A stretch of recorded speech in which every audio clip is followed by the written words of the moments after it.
এক বিঘাও মাটি বা কোনো গাঁৱৰ ক্ষতি হোৱাকে বা কোনো সমাজৰ ক্ষতি হোৱাকে এই প্ৰকল্পটো বনোৱাটো আমি কোনোৱে বিচৰা নাই। হেল্ল' মৌচমপুৰ সমষ্টি, আমাৰ ফুটবল বহুত আহিছে। অহাকালি 8টা বজাৰ আগতে ধামধুম লৈ যা, নহ'লে মই সব বিকি পেলাই খাই দিম। ধন্যবাদ। गोविंद बोराइनि जायगायाव राकेश ब्रह्मखौ होनांगौ,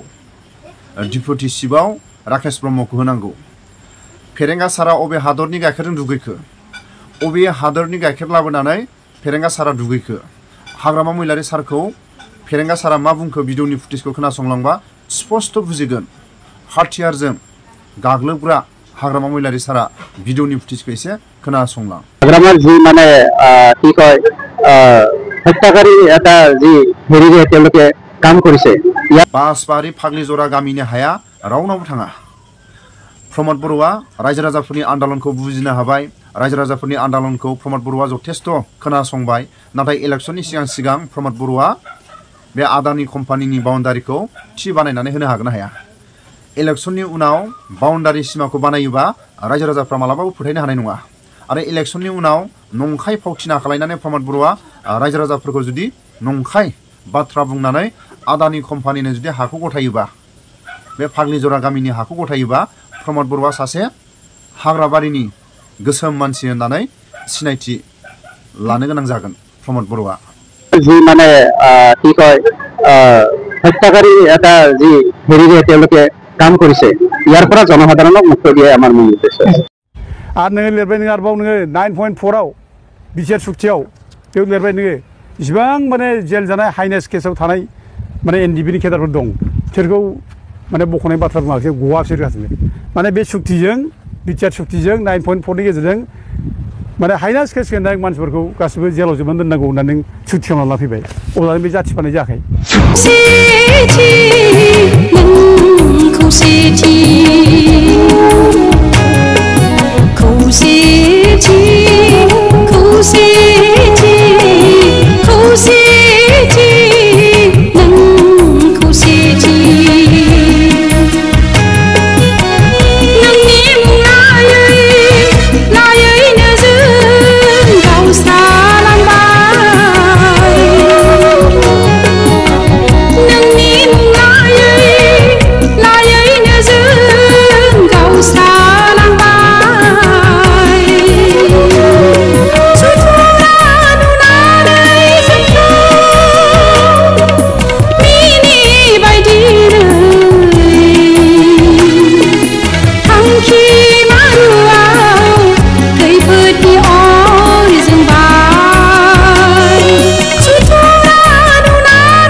आरो नोङो लिरबाय नोङो आरोबाव नोङो 9.4आव बिसार सुक्तियाव बेयाव लिरबाय नोङो इसिबां माने जेल जानाय हाइनेस केसाव थानाय माने एनडिबिनि केडारफोर दं बिसोरखौ माने बख'नाय बाथ्रा बुङाखै गवासै गासिनो माने बे सुक्तिजों बिसार सुक्तिजों 9.4नि गेजेरजों माने हाइनेस केस गोनां मानसिफोरखौ गासिबो जेलाव जोबनानै दोननांगौ होननानै सुक्ति खालामना फैबाय अब्ला बे जाथि फानाय जायाखै प्राइभेटनिबो रायजोआ कलिताफोरनि सोमोन्दै बुंनाय बे जाथि फानाय जायाखै बे आलिमेसा बर' नङामोन बियो बे देसिफोरनि सोमोन्दैआ माननाय जायाखै बेलाय बे रायजो फानाय जायाखै जाथि फानाय जायाखै बे बिटिआर सुक्तियाव नोङो बड'लेण्ड रायजो नाङा होननानै लिरना गारबाय इन्ट्रडाक्सनाव नों रोखा मोनो बिनि इन्ट्रडाक्सनाव नै बे बड'लेण्ड सुक्ति बे माने बिटिआर सुक्ति बेयाव रोखा मोनो बे जोंनो रायजो नांलिया होनना बुंनाय बे रायजो नांलिया होनना बुंनाया बे रायजो फाननाय जायाखै दा बे हारि फाननायनि दखानाव बबाव दं नों बे बाथ्राखौ बुङो आरोखि अबाव मोनो हारि फाननायनि दखानाव बबाव दं अबे दखानाव मोनो बे बाथ्राखौ बुंदों बे लासिं सिं बाथ्रा बे प्रमद बर' सासे सिबा बे एफा गिदिर इस्यु लानानै बे गोरलै एखेरे नंथारै बाथ्रा बुंनाय रायजो राजानि सिङाव फोलानाय बेनिफ्राय देरसिन थगायसुला बेनिफ्राय देरसिन माने फोलाग्रा नंखाय खोथा बुंग्रा मिसलिया मानसि बेनिफ्राय थानो हाया रावबो दा नोङो जाथि फाननायनि दखान बुंमोन दं फले अबाव दखानाव थायो फले बेलाय नोङो प्राइभेटनिबो रायजोआ कलिताफोरनि सोमोन्दै बुंनाय बे जाथि फाननाय जायाखै बे आलिमेसा बर' नङामोन बियो बे देसिफोरनि सोमोन्दैआ माननाय जायाखै बेलाय बे रायजो फाननाय जायाखै जाथि फाननाय जायाखै बे दा बेखौ जाथि फाननाय होनना बुंब्ला जाथि फानग्रा प्रमद बर' होनब्ला बेयाव मा भुल दं बेथ' नंगौना आरो बेल' मानो नोङो बिटिआर सुक्ति जाय खालामनानै लाबोबाय बे बिटिआर सुक्तियाव नोङो बड'लेण्ड रायजो नाङा होननानै लिरना गारबाय इन्ट्रडाक्सनाव नों रोखा मोनो बिनि इन्ट्रडाक्सनाव नै बे बड'लेण्ड सुक्ति बे माने बिटिआर सुक्ति बेयाव रोखा मोनो बे जोंनो रायजो नांलिया होनना बुंनाय बे रायजो नांलिया होनना बुंनाया बे रायजो फाननाय जायाखै बे मानाय जादोंमोनलाय इन्ट्रडाक्सन लिरदों जोङो रायजो नांला आसामखौ बुखावा जों बेनो जों फाइनाल सलिउसन जाबाय बिटिआरानो बे रायजो फाननाय जायाखै माथो जाखाबायलाय आरो नों बे बिटिआर सुक्तियावनो लिरनानै दोनदों आरोबाव नोङो जे माने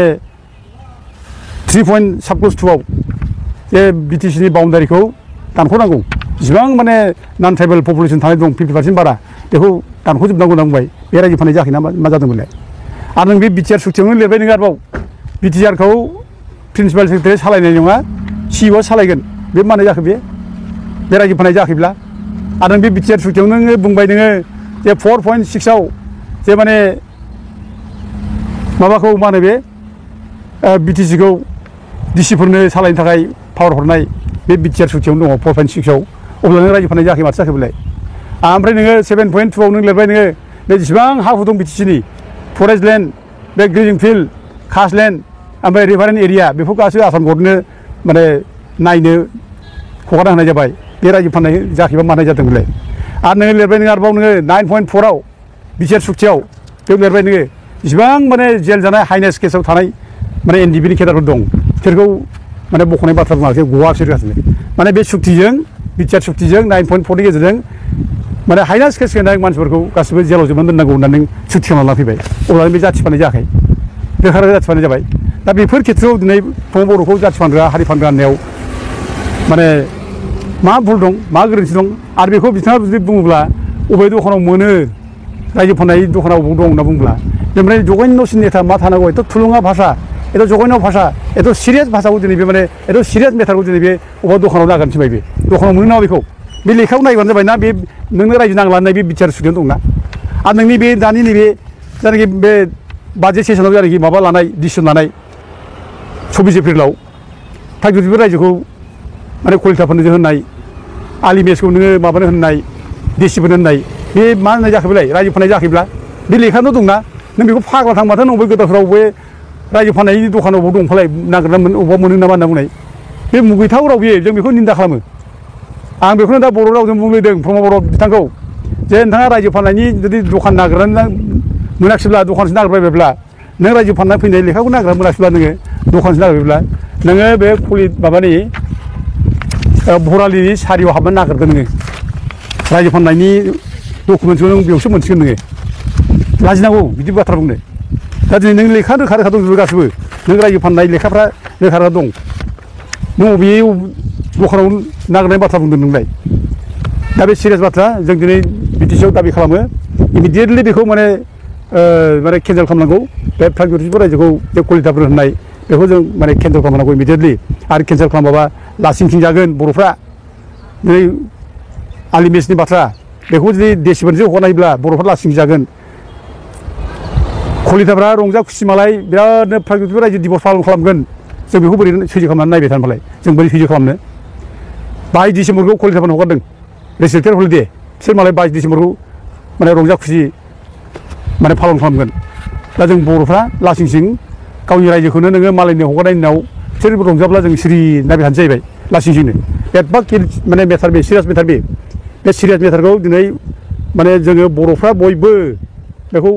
अपोज खालामनांगौ स्ट्रंलि जारिमिन गैयाबा जाथिया खुनु जेबो थाया जारिमिनासो असे सिनायथि बे जारिमिनखौ जों लाखिनांगोन बेखायनो जों बयबो बर'नि आफादखौ खावलायदों दिनै दुलाराय बर' फरायसा आफादखौ दिनै जों मा बुंबावनो बेथ' दालाल जानानै थाबाय गभर्नमेन्टनि जेबो बुङा बिसोर फंसे खोथा बुङा दिनै बेफोर बाथ्राखौ बेफोर बर'मोनहा बुंनांगौमोन रायजो बिग्रा मानसि बिसोरो जाथिनि खोथा बुंग्रा मानसि बिसोरो बर' जाथिनि जों खुनु दिन जों माने माबा खालामनो हाया नायनानै थानो हाया जोङो जाथिनि मावो जों होग्रा मानसि दिनै रायजो फाननाय बाथ्रा बुंबाय खलिताफोरनोसो होनना माने माबा बुंबाय प्रमद बर'आ प्राकृतिक रायजोखौ बे समाव बेफोर बर'आ सिरि थायोब्ला बेफोर लासिं सिं मा जानांगौलाय मामोन दा आं बयबो आफादखौ खावलायदों दा दिनै बर' समाजा जोंनिया जोंजों लोगो लाफानानै बुंदों बिथांमोनाबो आगोलाव दा बुंफिननांगौ बिथांमोना बुंफिननांगौ जे बेखौ उइद्र खालामनांगौ केन्सेल खालामनांगौ आरो बेखौ जानो होआ मानोना जोंनि सिनायथिया गोमागोन बेखौ माबायोब्ला खलिताफोरनो हरनाय जायोब्ला आरो बेखौ मिथिनाया मोजां रोखा रोखानो आलिमेसा बर' राजामोन बे रंपुर एरियानि माने राजामोन बियो 1206 जेब्ला बक्टेट खिलजिया कामरुप हाबफैयो बे 10,000 गराय 10,000 सैन्य लानानै फैयो हाबफैयो बे समाव बे बिशाल बे गिलुबालु पावार फर्सखौ नुनानै आलिमेसा बिसोरनि सायाव माने बदन जायो ओमफ्राय बेयावनो बे गावनि धोरोमखौ गारनानै माने इस्लाम धोरोम हाबो बे समनिफ्राय बियो आलिमेस नाम लायो दा गथे जोंनि एसे सिनायथि बेखौ जों मालाय होनो हाया दा बेफोरबायदि जारिमिनखौ जों जाहाथे मालायनो गथायनायखौ जों अपोज खालामो आं बेखौ बयखौ खावलायो APDCL আৰু আমাৰ গভৰ্ণমেণ্টৰ যিখিনি বিষয়া আছে আমি একেলগে আলোচনা কৰিছোঁ আৰু কিছুমান জাতীয় সংগঠনৰ নেতৃবৃন্দ ইয়াত উপস্থিত হৈছিলে মূলতে যিটো পৰ্বতজৰাৰ যিটো প্ৰকল্পক লৈ পেলাই যিটো পৰিৱেশ হৈ আছে ইয়াৰ ওপৰতে আলোচনা হৈছে আৰু আজি পুনৰ আমি যিখিনি মিটিং হল ইয়াত দেখাইছোঁ যে এই যে প্ৰকল্প ইয়াত যিখিনি কথা আমি বিভিন্ন মিডিয়াৰ জৰিয়তে বিভিন্ন জনে কোৱা আমি দেখিবলৈ পাইছোঁ কি আমাৰ মাটিবিলাক লৈ যাব বা কিবা কৰিব যে আজি পুনৰ আমি এইটো ডিসকাস কৰিছোঁ যে ইয়াত সাৰ্কেল অফিচৰ পৰা প্ৰেজেন্টেশন ৰাখা হৈছে যে কোনো এজন ব্যক্তিৰ 1 বিঘাও মাটি এইটো বস্তিৰ মাটি হোক বা খেতিৰ মাটি হোক যাৰ নামত আছিলে এই মাটিবিলাক কোনো কাৰণতে এনক্ৰোচ কৰা নহব বা এভিকশন কৰা নহব বা এই মাটিবিলাক লোৱা নহব এই কথাটো ইনচিউৰ কৰা হৈছে আৰু এই যেটো প্ৰকল্প হবলৈ গৈ আছে তাত সব ফালৰ পৰা মানে বায়োডাইভাৰ্সিটি ফালৰ পৰা পলিউশন ফালৰ পৰা এই ইন্ডাষ্ট্ৰিৰ পজিটিভ আৰু নেগেটিভ যিবিলাক বাই প্ৰডাক্ট বিলাক হ'ব ইয়াৰ ইম্পেক্ট আৰু এফেক্টৰ পৰা সব কথা ডিসকাস কৰা হৈছে গতিকে আজিৰ সময়ত সবে অনুভৱ কৰিছে যে আমি দীঘলীয়া এটা সংগ্ৰাম কৰিছো ইয়াৰ উদ্দেশ্য আছিল সংঘৰ্ষ আৰু নিৰ্মাণ আমি এটা সময়ত সংঘৰ্ষ কৰিলো নিজৰ ৰক্ষা কৰাৰ কাৰণে আমাৰ মাটি বাৰীৰ পৰা আদি কৰি সব সংৰক্ষণ কৰাৰ কাৰণে আজি আমাক সবক প্ৰয়োজন হৈছে নিৰ্মাণ আৰু নিৰ্মাণ হ'ব লাগিলে অৰ্থনৈতিকভাৱে আগুৱাই যাব লাগিব আৰু বডলেণ্ডত আমি দেখিছো যে আমাৰ জন্মৰ পৰা এতিয়ালৈকে তেনেকা পুনৰ ডাঙৰ এটা ইন্ডাষ্ট্ৰি আহা আমি দেখিবলৈ পোৱা নাই প্ৰথমবাৰৰ কাৰণে 18 to 20,000 কৰোৰৰ এটা ইন্ডাষ্ট্ৰি আমাৰ অঞ্চলত আহিছে যত 8,000 পৰা 10,000 পাৰ্মানেন্ট এমপ্লয়মেন্ট আমাৰ অঞ্চলৰ পৰা পাব এই ক্ষেত্ৰটো চাই অনাগত সময়ত আমাৰ যুৱক-যুৱতী সকল যি সকলে আজি ডিগ্ৰী লৈ আছে বিভিন্ন টেকনিক্যাল কোর্স বিলাক লৈ আছে হি সকলৰ এমপ্লয়মেন্ট আৰু জব বা তেখেত সকলৰ অনাগত দিনত সংস্থাপনক লৈ পেলাই আমি চিন্তা চৰ্চা কৰা হৈছে আৰু সেই কাৰণে আমি ইন্ডাষ্ট্ৰিটো হোৱাটো বিচাৰিছো কিন্তু not at the cost of কাৰো যাহাতে 1 বিঘাও মাটি বা কোনো গাঁৱৰ ক্ষতি হোৱাকে বা কোনো সমাজৰ ক্ষতি হোৱাকে এই প্ৰকল্পটো বনোৱাটো আমি কোনোৱে বিচাৰা নাই তো সেই কাৰণে আজি আমি কনভিন্স যে ইয়াত কোনো কাৰো ক্ষতি নহয় এই কাৰণে আমি ৰাইজক আহ্বান কৰিছো যে আলোচনা কৰিব লাগে আলোচনা কৰাত সব সমাধানৰ ৰাস্তা আছে আমি জাতীয় সংগঠনবোৰক অনুৰোধ কৰিছো সবক অনুৰোধ কৰিছো যে আমি তেনেকুৱা ধৰণৰ কোনো এটা ভাইলেন্স বা কিবা এটা তেনেকা পৰিবেশ আমি বিচৰা নাই বা প্ৰশাসন ব্যৱহাৰ কৰি কিবা এটা প্ৰকল্প বহা ইটো বিচৰা নাই বডলেণ্ডত আজি এটা স্থায়ী শান্তি আহি গল এনেকুৱা এটা পৰিবেশত আজি আমি পুনৰ কোনোবা এটা মানুহ কিবা দুখ পাক কষ্ট পাক ইটো আমি বিচৰা নাই তো এই কাৰণে এই প্ৰকল্পৰ নামত মই পুনৰ আমি বিটিসি অথৰিটি হৈ পেলাই এনচিউৰ কৰিছো ইয়াত কোনো এটা ব্যক্তি কোনো এটা গাঁৱৰ কোনো এজন প্ৰাইভেট প্ৰপাৰ্টিটো ইয়াত লোৱা নহব বা তেখেত সকলৰ সা সম্পত্তিটো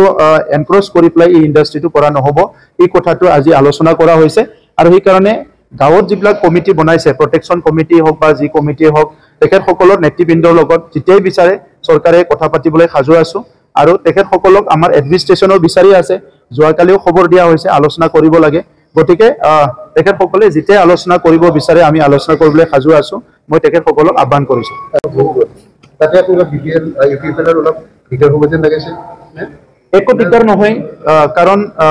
নিৰ্বাচনটো এটা বেলেগ বিষয় এইটো এটা বেলেগ বিষয় আৰু এই ইণ্ডাষ্ট্ৰিটো সকলো বিচাৰিছে আজি ইয়াত দেখিছে চবে যিমান দল সংগঠন আছে যিমান কি আছে চবে বিচাৰিছে ইণ্ডাষ্ট্ৰি হোৱাটো কিন্তু চবে কাৰোবাৰ সন্দেহ আছে যিয়ে নাজানে যে ইয়াত কাৰোবাৰ মাটি যাব নেকি কিবা ট্ৰাইবেল এৰিয়া কিবা ক্ষতি হ'ব নেকি যোনে নাজানে এই কথাখিনি কৈ আছে যোনে জানে এইটো এই পজিটিভ কথাই কৈ আছে গতিকে নিৰ্বাচনৰ লগত এইটো অংক নাই কোনোবা যদি এইটো লৈ পেলাই নিৰ্বাচনৰ অংক কৰিছে তেখেতসকলে নিৰ্বাচনৰ সময়ত গম পাব যে নিৰ্বাচনী অংকত এইটো এটাও ভোট প্লাছ নহ'ল এইটো দেখিবলৈ পাব কিছুমান সংগঠনে ইতিমধ্যে পলিটিকেলাইজ কৰি আছে কৰক তেখেতসকলৰ পলিটিকেলাইজ কৰাটোৱে উদ্দেশ্য আমাৰতো কোনো পলিটিকেলাইজ কৰাৰ উদ্দেশ্য নাই আমাৰ নিজৰ মানুহক লৈ নিজৰ ৰাইজক লৈ নিজৰ জাতিক লৈ পেলাই কি পলিটিকেল কৰিব লগা আছে পলিটিকেল কৰিব লাগে যিটো ফিল্ডত কৰিব লাগে এইটো পলিটিকেল হৈয়ে আছে কিন্তু কোনোবা মানুহৰ মাটি হওক কোনোবা মানুহৰ ঘৰ কোনোবা সম্পত্তি কিবা এটা অৰ্থনীতি উন্নয়ন সেইটো লৈ পেলাইতো আৰু পলিটিকেল কৰিব লগা একো নাই আপোনালোকৰ নেক্সট ষ্টেপ এডুকেশ্যনৰ ক্ষেত্ৰত সেইটোকে আমি আলোচনা কৰিছোঁ তেখেতসকলৰ লগত আলোচনা বিলোচনা কৰিম আৰু এডমিনিষ্ট্ৰেশ্যনৰ পৰা আমাৰ তৰফৰ পৰা আমি এনি টাইম এটা এপ্ৰ'চ তেখেতসকলক ৰাখিছোঁ যে এনি টাইম তেখেতসকলে আলোচনা কৰিব পাৰে আৰু তেখেতসকলৰ লগত আমি আলোচনা কৰিবলৈ সাজু আৰু সমস্যাটো সমাধান কৰাৰ ফালে আমি লৈ যাবলৈ বিচাৰোঁ নিৰ্বাচন